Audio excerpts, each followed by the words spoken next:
Est-ce qu'elle a pris les mesures? Oui, parce que de deux façons.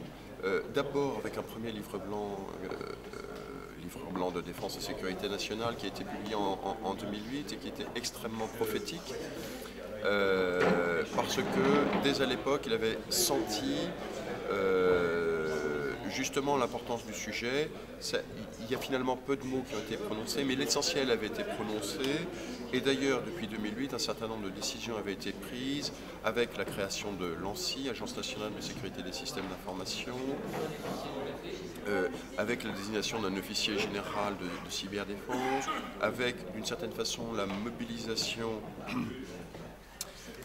d'une industrie de défense spécialisée, enfin de notre industrie de défense pour lui dire attention, il y a les aspects cyber, et on a observé de la part des industriels la prise en compte des enjeux, et puis avec, ajoutons-le aussi, le développement d'une école française de cyberstratégie qu'il ne faut pas négliger parce que c'est une école qui est occidentale mais non américaine et donc non anglo-saxonne et qui permet donc d'avoir une certaine originalité, disons les choses non modestement mais malgré tout lucidement, qui d'ailleurs intéresse au-delà des frontières. Donc oui, depuis 2008, il y a eu un certain nombre de choses qui se sont mises en place et qui ont été tout à fait confirmées par le récent nouveau livre blanc sur la défense et la sécurité nationale qui est paru au printemps et qui lui a très clairement décrit, détaillé ce que le livre blanc de 2008 pouvait avoir de prophétique, mais de façon finalement très ramassée, très concise et pas assez détaillée. Voilà, le livre blanc de 2013 l'a confirmé et a clairement affirmé le cyber et la cyberdéfense comme une des tâches principales de la défense de la France. Et on aperçoit de plus que ce ne sont pas que des effets de mots, puisque un certain nombre de décisions, et notamment de décisions financières, ont été prises. Le cyber, la cyberdéfense est probablement un des seuls postes du ministère de la Défense qui voit ses effectifs et ses budgets croître. Je ne vais pas rentrer dans les détails et donner les chiffres. Et puis avec la création d'un certain nombre de pôles, d'initiatives de toutes sortes qui font que, oui, maintenant, la France en a pris mesure. Question sous-jacente, est-ce qu'on est dans les bons? Oui, nous sommes clairement considérés dans les bons au niveau international, même si, et pour des effets de taille, bien évidemment, nous ne sommes pas au niveau ni des Américains, ni des Chinois. Pour des effets de taille, des effets.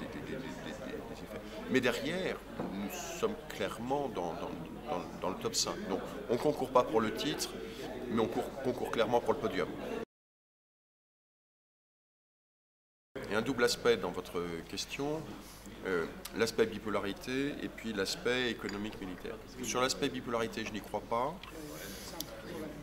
Pour la simple raison que c'est d'une certaine façon un discours américain qui veut justement reproduire le schéma de la guerre froide, c'est-à-dire le schéma de l'opposition entre les deux blocs, entre le bloc américain et le bloc soviétique, qui était finalement très simple et qui simplifiait les choses. Et les Américains, quelque part, regrettent, ont la nostalgie de cette époque et essayent de la reproduire en refabriquant une sorte de bipolarité États-Unis versus Chine. Cela étant, ça ne marche pas parce que ce qui sous-tendait la guerre froide, c'était l'arme nucléaire. Et l'arme cyber n'obéit pas du tout aux mêmes logiques stratégiques que l'arme nucléaire. Tout d'abord parce qu'elle est cachée, elle est distante, elle n'a pas sa visibilité que pouvait avoir l'arme nucléaire. Et donc elle n'est pas aussi structurante que pouvait l'être l'arme nucléaire. Et donc, non, on n'a pas la fabrication d'une bipolarité qui opposerait un camp contre l'autre. Au contraire, nous arrivons dans un monde que j'appelle post-hobbésien, c'est-à-dire tout le monde connaît Hobbes, le philosophe qui nous a expliqué qu'auparavant l'état de nature c'était la guerre de tous contre tous et que grâce au Léviathan, c'est-à-dire à l'État, nous arrivions à résoudre ce système de guerre de tous contre tous. Dorénavant, nous sommes à nouveau dans une logique de guerre de tous contre tous. Le cyberespace permet justement le développement d'une conflictualité dans toutes les directions où nous n'avons plus vraiment ni d'ennemis, ni donc d'amis, et donc cette structuration en camp et en bloc ne peut pas jouer. Deuxième aspect de votre question, militaire économique. Eh bien oui, il y a clairement une fusion on appellera ça du mot de sécurité, mais peu importe. Oui, il y a clairement, dans cette conflictualité du cyberespace, des aspects clairement militaires, des aspects clairement géopolitiques et des aspects de guerre économique. Il ne faut pas s'y tromper. Et tout se mélange, justement d'ailleurs, à cause de ce caractère diffus et caché et opaque du cyberespace et des actions qu'on peut y mener. On peut agir de façon tellement cachée dans le cyberespace, avec tellement d'acteurs, que tout se mélange avec une hybridation générale qui rend l'analyse difficile. Cela étant, ce n'est pas parce qu'elle est difficile qu'il faut arriver à des simplifications du type bipolarité. Ça ne marche pas. Alors, je ne sais pas si c'est le paroxysme d'un monde sans frontières. D'abord, le cyberespace, ce n'est pas simplement Internet. Le cyberespace, ce sont les informatiques en réseau. Et on ne peut pas réduire le cyberespace à Internet.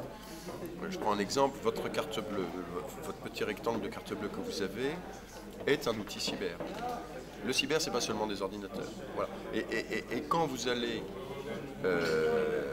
payer chez votre distributeur, chez votre fournisseur, chez le commerçant, avec votre carte bleue ou au distributeur du coin de la rue, vous espérez que ce n'est pas sur Internet ce qui est en train de se passer. Et effectivement, techniquement, d'une certaine façon. Normalement, ce n'est pas sur Internet. Et puis, vous avez des réseaux de plus en plus privés. Fermons la parole sur Internet.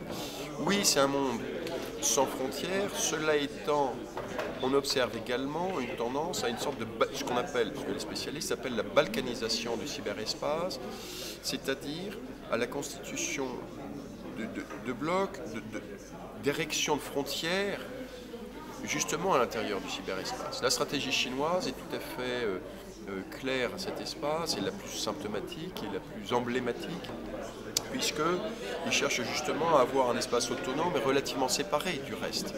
Et donc on voit l'émergence de frontières dans le cyberespace, d'une part.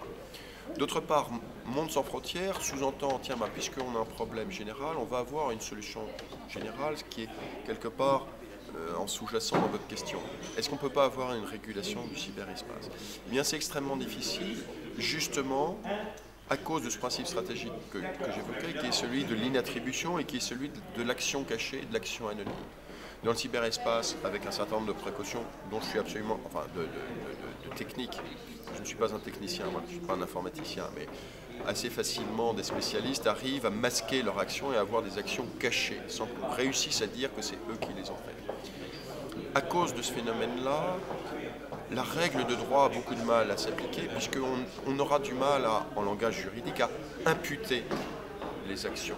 Et donc, vouloir utiliser notre régime, j'allais dire 20e siècle, de droit international, de régulation des affaires, est extrêmement difficile, justement à cause de la nouveauté et de l'artificialité d'Internet.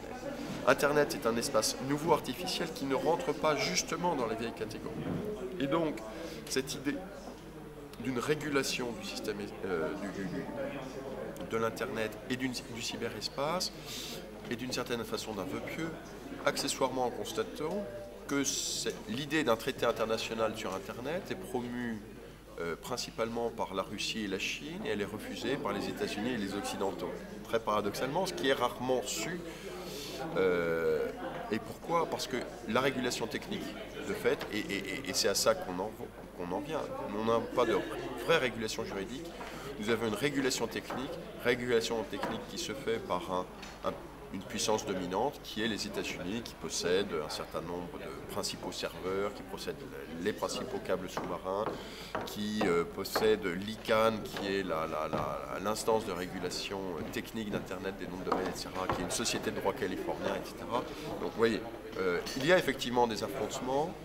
Le vrai sujet est que le débat sur la régulation du cyberespace est un débat instrumentalisé pour des raisons politiques.